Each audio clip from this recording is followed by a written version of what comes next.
Laiks skrien, un mūsu laiks šeit noskrējis nu jau 12 gadus. Un patiesībā nav jau nemaz tik svarīgi, cik ātri vai daudz tas skrējis, bet kā to darījis. Cik daudz labu vārdu esam dzirdējuši, cik ātrības maidu esam saņēmuši, cik prieku esam dalījuši.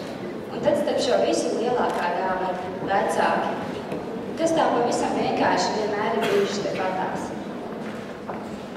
Un ja reiz viņi ir tā mūsu lielākā dāvana, tad tieši no viņiem to labāko arī esam saņēmuši. No jums esam iemācījušies, ka padošanās nav. Un vienmēr ticēja tam, ka mūsu nākotne var būt tieši tāda, kāda to redzam savos tālākajos sapņos.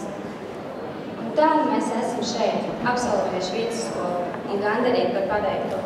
Un nepārsteidzošā kārtā atkal mirkli dalot ar nevienu citu kā jums.